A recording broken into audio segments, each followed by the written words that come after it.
Hey, Bobby Manning here. Welcome to the Garden Report. We're live right in front of the Golden Gate behind us here. Off day edition, Bobby. Yeah, an off day. So we came down to Fisherman's Wharf. We're chilling, and we're still talking about that game, the Hardwood we really Classic. Are. We really There's are. so much stuff. I mean, we don't even need a practice today. We don't need any new quotes. We could have a whole podcast on what we've been talking about off camera. Like it's been a heck of a 24 hours. And we did. By the time you see this, we'll have a live Garden Report out today as well with Nick Josue, Cedric Maxwell joining us. But for now, let's talk about that start of the fourth quarter, the bench, and the bold decision, really, by Ime Udoka when he saw Jaylen Brown rolling on the ball, finding Peyton Pritchard in the wings for some key shots, and getting Derrick White going there as well.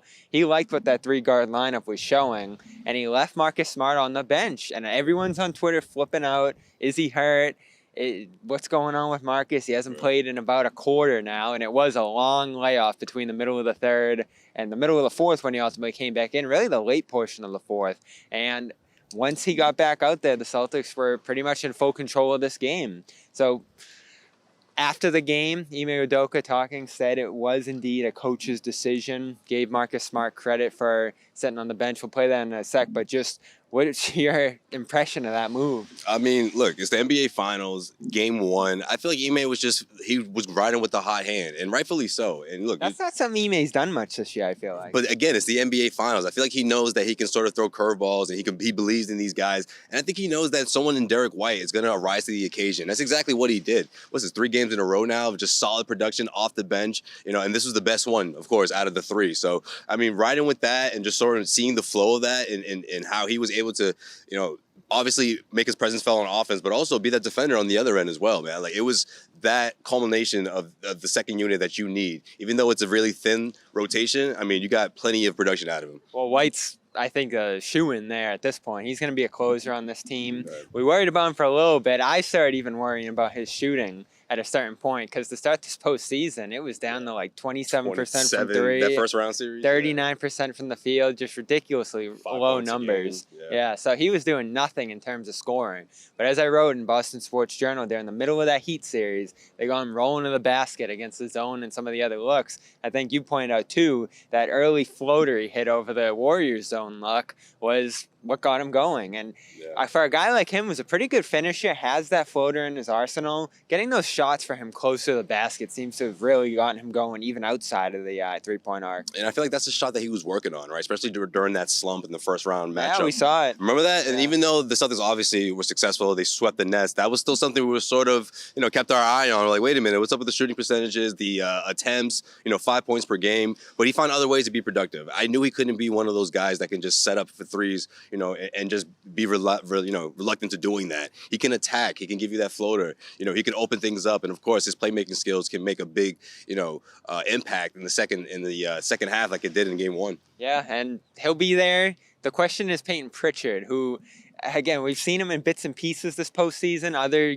times he hasn't played at all, and he's that guy on the edge of the rotation. It's can you play him, can you not? And this feels like, I think you said it yourself, this was going to be a series Pritchard could play in. Just because the Warriors don't hunt guys out, there's not that one physical presence offensively who's going to be overpowering them like Jimmy Butler, like Giannis. And so he might get lost on a handoff like he did against Klay Thompson early in that fourth, but that's really the only mistake he made there. And his shooting on the other end, his spacing, gives you that much more. And I just love the fact that Pritchard's back. Because remember, earlier in the year, he was completely missing from this team. Felt like he gave you a ton during his rookie year.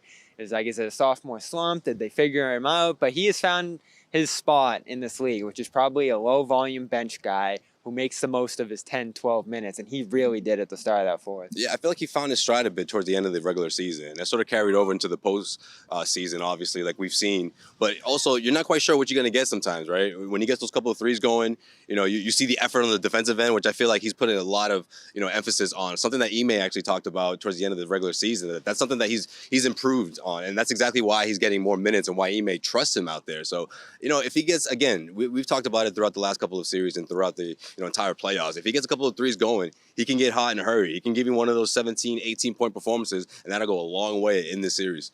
Here's the Ime talking about the decision to leave Marcus Smart out there. Talk to us a little bit about the play of Derrick White in the fourth quarter when you guys made that mini run.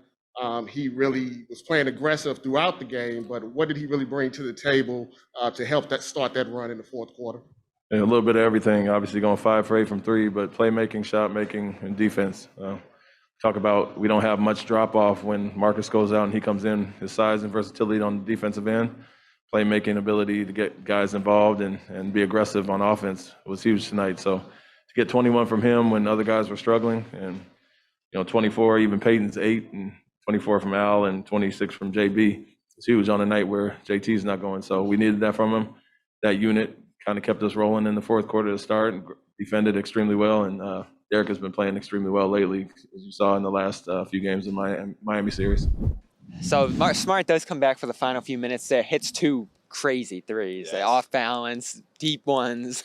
So some of those real heat check Smart threes, but he's open, and they left him open. They gave him space early in the game and late. Amazing to see him out there doing what he's doing, given the injuries he's suffered during this postseason. He didn't talk much about the decision being left out late in his presser, but he seemed amicable toward it, and he's the kind of guy at this point who's taken a real leadership role on this team and is coaching them through timeouts and just sort of that vocal presence. I kind of talked to him at Media Day about finding that sweet spot. We remember when he told the team he loved them in Washington, and he said that wasn't a tactic. That's just him being him. And John said he's probably going to get traded. Yeah, I remember that. And so Smart, whenever we talk to him, it's him being consistent, him being that same guy.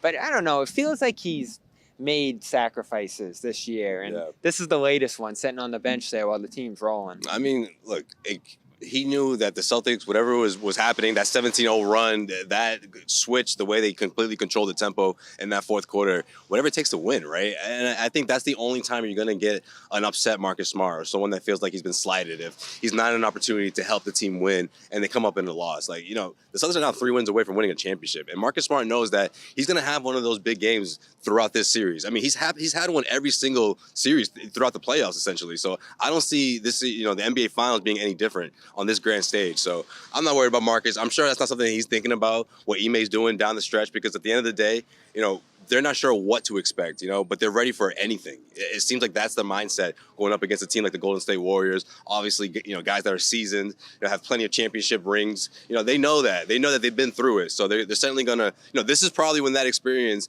may shift, for the Celtics, but they're going to be ready for that. Is this a lineup, a fourth quarter dynamic we might see again? Absolutely. I think so. I think it's working right now against this team, like, a team like the Warriors. And especially when you saw how cold the Warriors got from the offensive end. Like, they couldn't buy a bucket. So I think we definitely see this again in Game 2. All right, we're brought to you by Como here in San Francisco on the pier. Thanks to them for sponsoring us here throughout this playoff run. They're going to give you 40% off a premium subscription when you go to com.com/garden. That's sleep help, meditation. We slept good with it last night after that late night. I slept like a baby. Oh, it was... And, it makes you feel good. Look at us. We're looking fresh out here. We're feeling good. True. We're performing good. With the time change, though, you can't really sleep in out here in Cali. But it is, nice. Yeah. You need it out here, especially if you're traveling for these games. If you're out east, staying up late for these games, one way or another, you're going to need your sleep. And com.com/garden is going to give you 40% off a premium subscription. For Josue, Pavon, Bobby Manning, we're going to talk Rob. So subscribe, Celtics All Access, for that and all our other videos throughout our coverage of games 1 and 2 out here in San Francisco, the NBA Finals.